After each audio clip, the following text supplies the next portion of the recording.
Welcome back to another video. Today we're going to take this G3 blue and white board that I've had sitting around for a while, and we're going to cram it into a 1U rack mount chassis.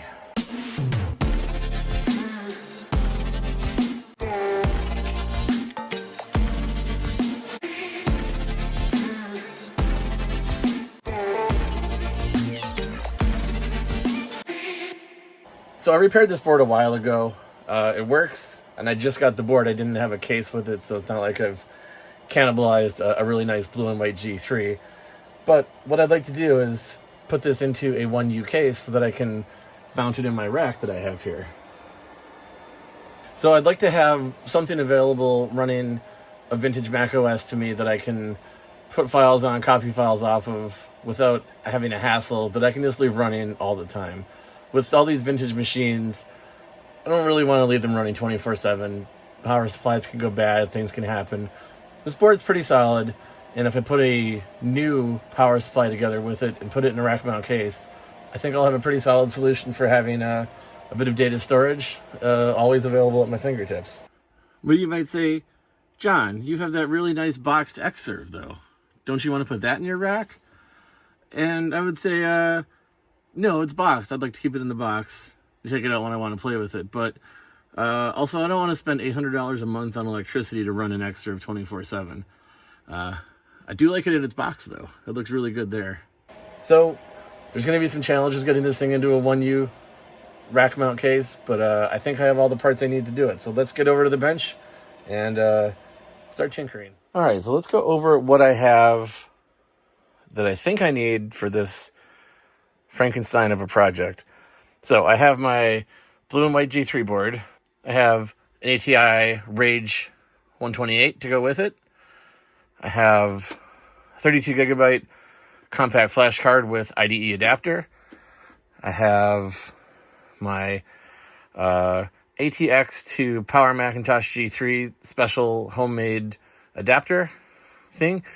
You could go online and see how to make these. You just need like an ATX to ATX extender, and just gotta cut a couple wires, tape another one to a different place, and they're pretty easy to make. So this will allow us to take ATX from the server and power the G3 board with it. I have an AGP extender, which we'll need because it's only 1U, and if we stuck the card in the board, it wouldn't be able to put the case on. I have just a standard IDE cable. We'll need a CD-ROM to install Mac OS on, but I'm not going to have a CD-ROM permanently in here. Even though our chassis does actually have a CD-ROM, it's SATA, and I do not have a SATA card for my G3 board. And even if I did, it would stick up, and that wouldn't be so good. Maybe I'll think of a solution for that someday, but for right now, we're just going to install with a full desktop CD-ROM DVD drive, and then just not have one connected. I've also got some IDE extenders and this ATX bender or over thing. So the ATX bender or over plugs into the ATX port and makes it work at a right angle. So it keeps a very low profile. The reason for that is, well, I'll show you in a second. So we've got that. We also have all the rails for the chassis. We have the chassis itself. This chassis has some removable drive bays, which are really nice, but we won't be using those. Like I mentioned, it's got the optical drive, which we won't be using today at least. And of course, it has a power supply as well. We've got the hole in the back for where the board components are going to hopefully stick out. And we have a slot for where hopefully the video card is going to go. So let's see if we can Tetris all of this stuff in here and get a working 1U Power Macintosh G3 server going. All right, so surely somebody's done this before. I didn't do any research on this to see if there's other videos about this. I know people have put Mac boards into all kinds of things, and I'm sure like people were doing this 20 years ago. But this is just something I wanted to do with this board. I had the board, I got the chassis, everything kind of just came together. A lot of the stuff I had, a lot of the stuff I needed was cheap. So this is going to be a pretty budget build. All right, so let's get this chassis opened up here.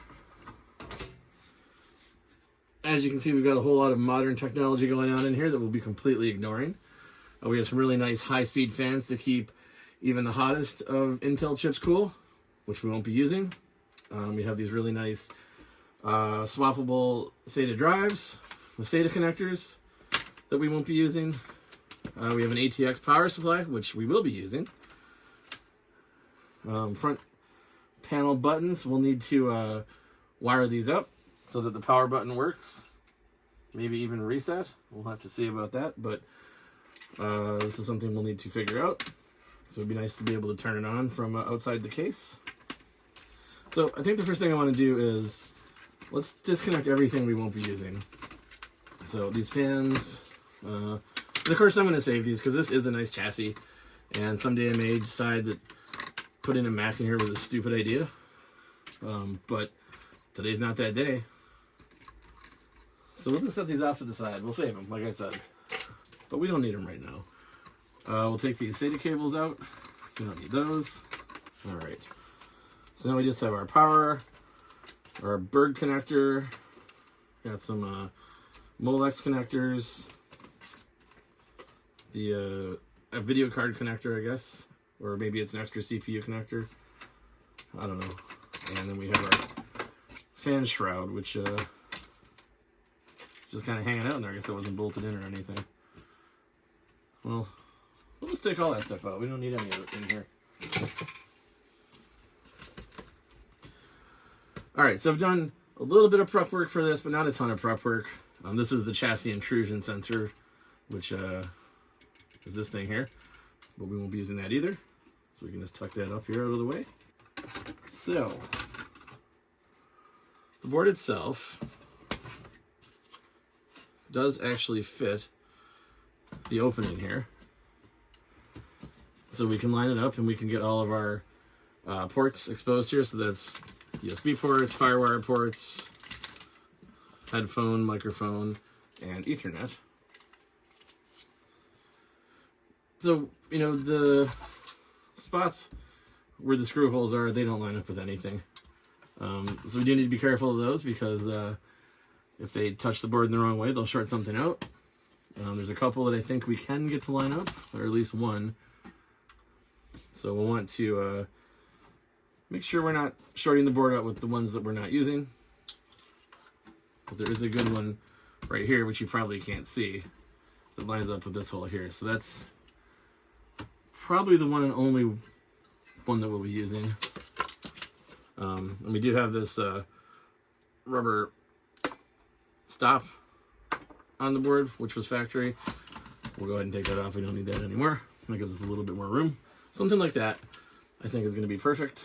All right, now, my concern was this giant heatsink being too tall, which I think, just eyeballing it, it's going to be pretty close.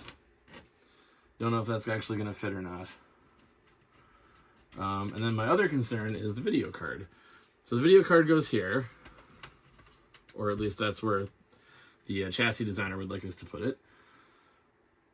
And that covers up our IDE connection and our ATX connection. But I think with the ATX right angle adapter and the IDE extension cables, we can make this work. And then of course we have our EGP extender, so we can plug that in, no problem there, and get that to fit. So I think if this fits, we'll be good. If not, we'll need to come up with another solution. But I think it'll fit. And I'm noticing though that we are kind of running out of room for our right angle adapter over here with the board this far over. So if we plug this in like so, yeah, it's going to need to push the board this way quite a bit. So this might block off our FireWire ports, which is not the end of the world, and we'll have to recalibrate some of these cables to be a little more flexible. So maybe we'll use a heat gun to get those a little bit warmer. One thing I am noticing here is that our ATX power supply cable might not be long enough to reach all the way over there. I think we can get a few extra inches if we pull it out of here. I'm going to want to cover up these extra wires to make sure that they're not shorting anything, because right now they're just exposed wires on the end, but I think that'll be okay. And we have our front panel connector, so we'll have to cut this and make it work with the G3 front panel connector. Now the G3 does not need a front panel connector to run. There's actually a power button on the board here you can use, but the front panel connector has some things that we would like. LED and the power button and a reset and the interrupt. There's no interrupt on PC chassis, but there is power, reset, and LED. So need to figure out what's what on here, and then cut this and hook it into here. Shouldn't be a big deal, but we'll do that kind of a bit later. So right now we're just kind of trying to size everything up. All right, so then I can take my IDE extension cable. Well, this RAM is pretty tall too, this one stick here. I don't know if that's gonna fit. This actually, it might be taller than the heatsink.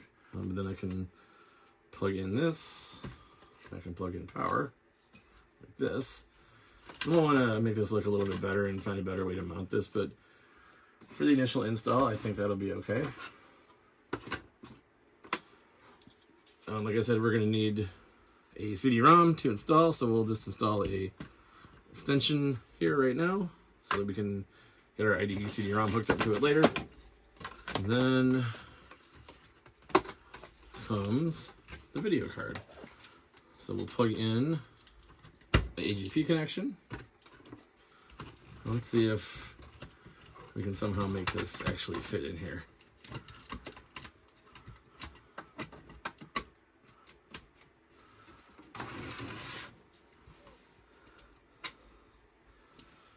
Yeah, I think that'll work. So this second cable doesn't matter because we're not going to have it when we put the when we put the top back on. But I think this RAM stick here worries me. Yeah, it's definitely too tall. I think we're going to have trouble here, and I think we're going to have trouble with the heatsink. So we might need a different solution for the heatsink. All right. This huge mess of crap. Let's give this a test fit. And this.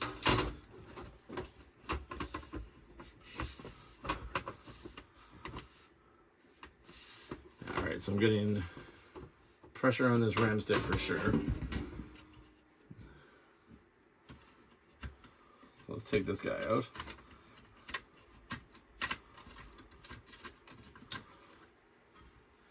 So this is just a 64 meg chip.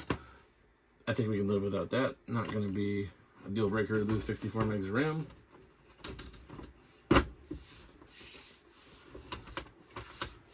And then I think the only other place we're getting pressure then is the heatsink itself. When we have a cable over it, which probably is not helping matters.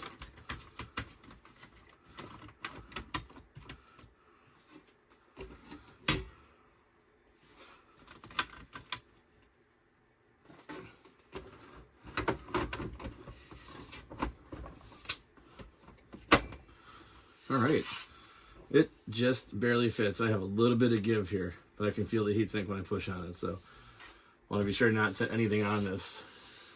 Otherwise it's going to put weight on the heatsink. The nice thing is I think it's in contact with the top, so the heat's going to come up from the heatsink into the top, and that should help keep the system cool without having all those fans in there. Even though the power supply is going to be moving some air through here. All right, well that's a really good sign. So now I think we just need to start permanently affixing some things in here. Oh, and we will need to install macOS, so that's probably going to be step 2. I think step 1, we want to insulate the board. So all those little standoffs in the back aren't going to cause anything to short. And yes, unfortunately, I think we are losing access to our FireWire ports. I don't have too many FireWire devices. What do I have? I have an iSight camera that's FireWire. I have a couple of external CD-ROMs, DVD drives that are FireWire, and I have one hard drive that's FireWire. So I don't use it a ton. I don't think it's going to matter too much, so we don't have access to it. If it does become a problem, I can grind away this little grate here and give access back to it. A little unfortunate, but not the end of the world. Let me see if any holes line up, or any holes are close whatsoever. It does not look like it. I don't know, 100% of these little rivets don't move. Let's just double check that. They might actually punch out of the bottom. They're just kind of like hex nuts that are in there. There we go.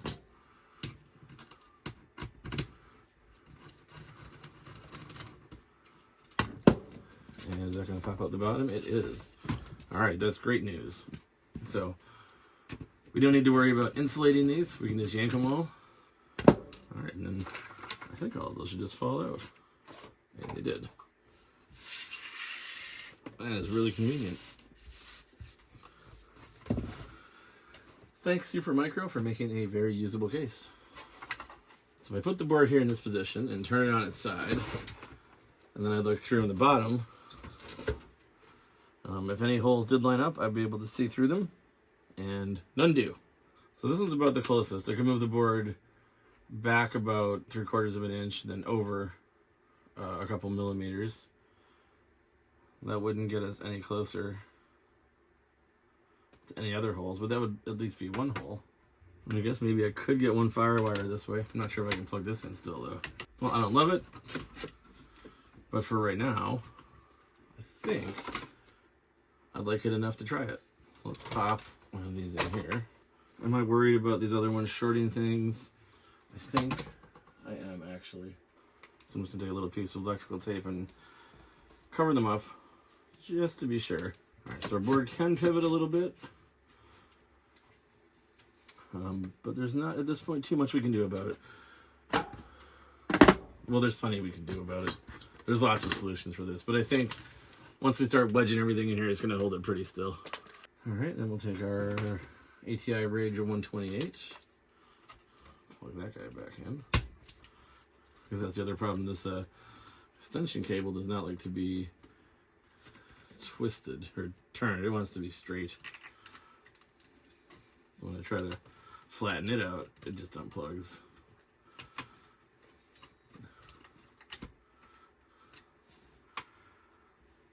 I think we could get it to cooperate with a little bit of patience and some bending, so no problem for now. All right. Well, I think we're ready to do a power on test and see if things actually are going to work here for us or not. So we'll plug in VGA. We'll plug in power. All right, nothing exploded. Let's hit the power button.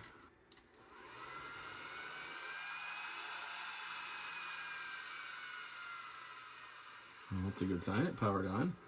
Monitor is out of sleep mode, showing the gray screen.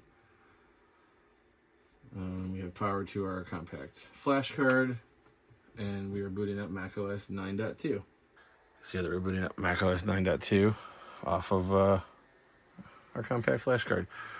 Now, if I recall, this particular install of macOS 9.2, something's worked on it. I forget what, but I don't think it progresses past this part. The cursor is frozen. We'll give it a minute to see if it does anything. But I was looking to put one of the macOS 10 variants on this machine. Anyway, all right. So I have this boxed version of macOS 10 Tiger 10.4.3. So 10.4 is supported on the blue and white G3. I think all the way up to 10.4.11 was the final release. This one actually has a CompUSA sticker on it from 12306, which is pretty neat. But before we do that, I need to find an optical drive that works. All right, so here's a DVD drive. I don't know if it works. So we'll turn the machine off. Let's plug this in. So we've got it plugged into secondary.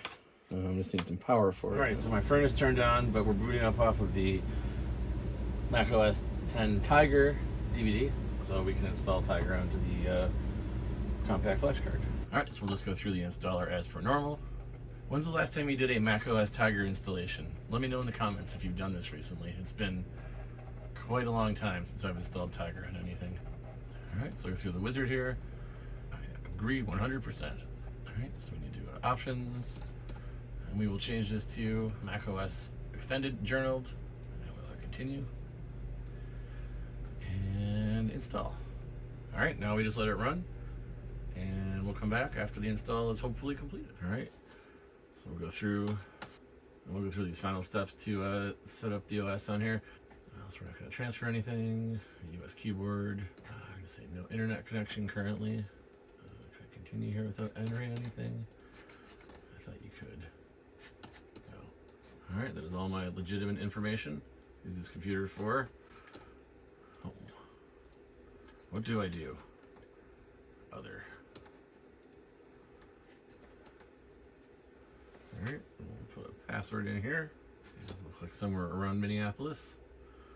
Today's date. Well, I do have a battery in here that I'm going to pull out, so I don't think this matters too much. But all right, so here we are, all booted up. Let's check about this Mac. So we have our 256 megs of RAM because remember we had to take out the 64 meg chip because it was too tall. And this, I believe, is a 400 megahertz G3. Yes, it is. There, everything looks good. So the system seems more than happy running in this case. So really, the only thing left we have to do besides kind of pack everything up is to wire up the front panel. So I did a little bit of research online, and here's the front panel header for a Super Micro case. Pretty straightforward. And then here is the front panel header for a G3 blue and white case. It is not straightforward at all. It has complex circuitry, and this was really hard to find. I only found one website that had this information on it after a whole bunch of searches. And that website was actually down. I had to go to archive.org to look at the cached copy of it. But apparently, and I guess it wasn't confirmed at the time, but the FireWire voltage is actually running through the front panel. So to get everything working, there's a whole bunch of stuff, but I think it's safe to not recreate this circuit if I won't be using FireWire. And I already decided I wouldn't be since I was kind of stuck back here. So I actually just pulled the whole FireWire module out and off of the system. So I think what we need to do is connect the power switch. So this is pin 12 goes to ground, 11 it goes to the front panel, reset 10 goes to ground, 9 goes to the front panel, and then we have power LEDs all the way on pins 1 and 3. So I think what we can do is wire up a cable to the connector here. And here's the connector, so we just need to wire up a cable to that, cut the ends off, and then we can wire that into the front panel connector where I've applied just some pin header blocks already too. So I think this is going to be easy in theory, but we'll see how it actually goes. First step is to find a cable that's going to plug into this thing here easily. So let me go dig around and see what we can come up with. All right, so it didn't take too much digging to find a cable that will work. We got this one here. This is a floppy cable from a Macintosh LC, and plugs right in, same number of pins, so I think we can just cut it, separate the wires out that we need, and tie those into here, and we should be good to go. All right, so here's my abomination. I've got all 4 of the grounds tied together here, and we'll tie those to ground on the front panel connector here. And then I've got the 2 LEDs, and I have power switch and reset switch. So that just means we need to connect these to various things on here and then just plug it in. So that's power and ground. So let's test that out, see if that actually works. See if I read my diagrams right, done my research correctly. All right, so we're plugged in. So if I hit power up here, I would expect it to turn on. All right, let's just double check our work. So one of my guides must be incorrect, or we actually do need all the circuitry in here. I don't think we do though. For the LEDs maybe, but it looks like the power switch is just a power switch. All right, well we need to do some more research, figure out what's going on here. All right, so I spent a bunch of time going over the diagram here, and I just cannot find any pins on this connector that turn the machine on. So I don't know if this board has issues, if there's some weirdness going on, or if you really do need to build this entire circuit to make it work. I mean, from this you shouldn't, because it's got power switch to the switch here and then ground over here. So it should be, it should just work, but it's not. So I have another plan, and that plan is I'm just going to solder some wires to this power button that I've been using on the board to run right into here. And that should fix everything up. So let's give that a try. Make sure that actually does work. I fully expect it to. All right, here we go. Yep, works great. And we can turn it off the same way. Nice. So I'm just going to put a little bit of electrical tape around this just to make sure that we don't have any shorts. And also, I guess, to keep those pins in. I don't think they're going to go anywhere, but... And then... like I mentioned, I do want to cover these other couple of wires with tape as well, just to make sure they don't short anything. I've had this video card here. We do actually need to screw that in still. Make sure it doesn't move. There's a little latch for a screw there. Oh, that's too big. Maybe something like this. Yep, that'll work. All right. So that should keep our video card nice and tight. And I think, having had this sit here for long enough, this cable is actually going to cooperate when we put the cover on and not yank out of the card. Power supply connection is going to lie flat. We've got drive here, which is going to be insulated by just sitting on top of these wires. So yeah, I believe that's it.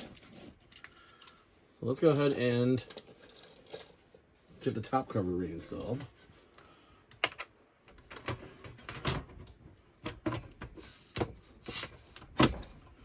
All right, and there we go. Let's just give it a quick test, make sure it powers on.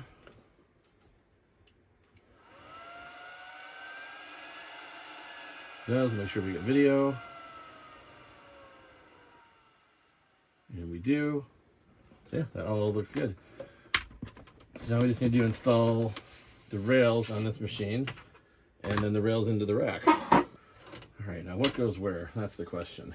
So these obviously are for the rack side.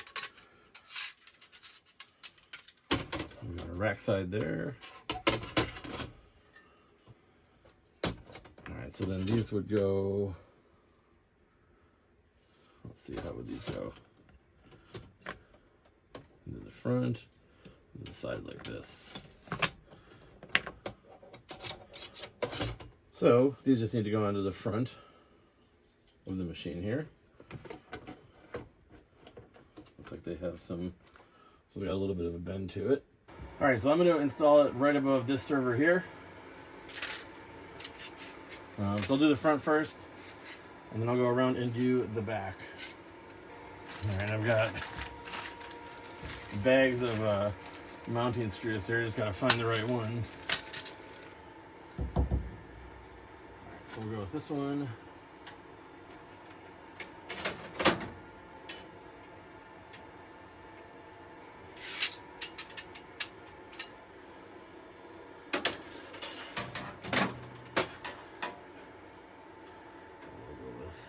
This one.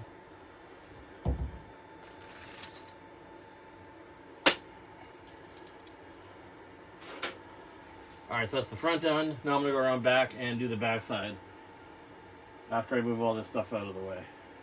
Alright, so now we've got the back side secured. We've got our server. And it should just slide right in.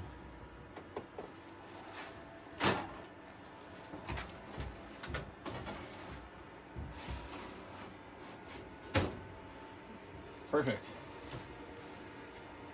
So now all I need to do is plug it in, get the network connected, and we'll be good to go. Right, so I forgot that my KVM is actually PS2 and not USB. So that's going to be a problem. But that's a problem for a different day. The Mac is up and running and it's on the network and I can connect to it. So we're going to call this video done, and I'll worry about figuring out my KVM situation on a later date. Anyway, thanks for watching. This has been a really fun build. I hope you enjoyed, and we'll catch you in the next video. Hi guys! Make sure to like and subscribe, and watch more of our videos later.